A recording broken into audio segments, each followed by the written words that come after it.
Mike Doocy back at Cowboys training camp. Cowboys owner Jerry Jones joins us for his annual visit. Pretty much annual. We're back again this year. Jerry, I figured it out in 1994 when I got here. We talked for the first time at St. Ed's in Austin. I was 35 years old with a full, thick head of black hair. You were 51 years old. And you haven't changed a bit. I don't know how that is. Well, the years fly, don't they? Well, they do fly, but boy, you've aged well. Well, you really have. And I thought, man, I saw Mike, and I really thought, I said, now, he really is the best-looking guy that I've had a chance to work with on the deal. When you think about those ugly guys like Hanson, people like that, I said, it's going to be a breath of fresh air. Thank God, a Hanson reference. For the first year he's not at training camp. We get to hear his name. Yeah, I was really missing money for that. I was really missing that. Let's clean up some stuff from the press conference the other day. I asked you what your idea of a successful season would be. You said, I need to win it. Then you said, well, playoff viability. You were always a Super Bowl or bust guy. When did that change? Well, it really hasn't. The owner in me, the owner needs to win it. I'm running out of time, obviously. And we kidded there, and I like my old buddies saying, I don't have time to have a bad time. It's not on my schedule. Well, that's the case. I need to win it. On the other hand, let's be fair to everybody concerned. If we have a team that can get in there, compete in the playoffs, be there with the right kind of competitiveness that gives us a chance to get out there, these things are so close, and win it, then that's a successful season. But I, as owner, do need to win it. And but I think we had that last year. That's what's so disappointing. We had it. We had the health. We were ready. We were right there. We didn't get it done against San Francisco, but we had a chance. The teams that excelled, we were as good as them at certain times in the season last year, and it could have happened. You came out right away in that news conference without being asked and defended your head coach, Mike McCarthy. I want to ask you a question about McCarthy. Clearly, throughout your career as an executive, you have one of the things that's made you successful is your ability to put people in the best position to succeed. McCarthy was an outstanding play caller. Arguably, when he was best as a head coach was when he was calling offensive plays. Why wouldn't he be best in that role now? Well, as it turns out, we have an excellent play caller in Moore. So it's a case of having both.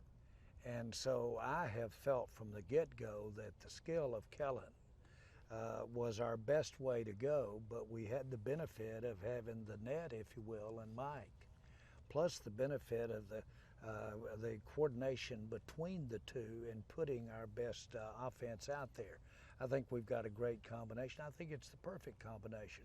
When Mike came in and interviewed for the job, I had it in my back pocket to say, now, I want to push Kellen Moore to stay here. Mike was the one who reached out and says one of the biggest assets we've got around here is your Kellen Moore. I sure hope I can retain him on my staff. Speaking of offense, does Pollard have to be even more involved in this offense for it to be even more successful? Well, I'm going to take a little issue with how you phrase that. Have to is a little strong. Zeke has to. Zeke has to be there big time and feature. But Pollard, we want to get the ball more. We can get him more in the passing game. We can get him more in opportunities that he excels in. But we need for him to touch the ball more. It had everything to do with how I looked at how we shaped up our receiving core. And there's not enough balls to go around if Pollard is big in some of that outside or some of that passing game. And so I think that Pollard will be more involved and have more touches in the offense. About a year ago here on Fox, you announced that Jimmy Johnson would at some point go into the Ring of Honor. It seems only appropriate that here on Fox 4 right now you would tell us exactly when that will be. So there's your camera right there, and you can just make that announcement right now. Well, I think the word exactly is what's going to be difficult for us here. I know that you're going to recognize this, that I spend a lot of my time during the year having people recommend different ones for our Ring of Honor. Ex-players, people that are in the Ring of Honor. I take a lot of input during that time.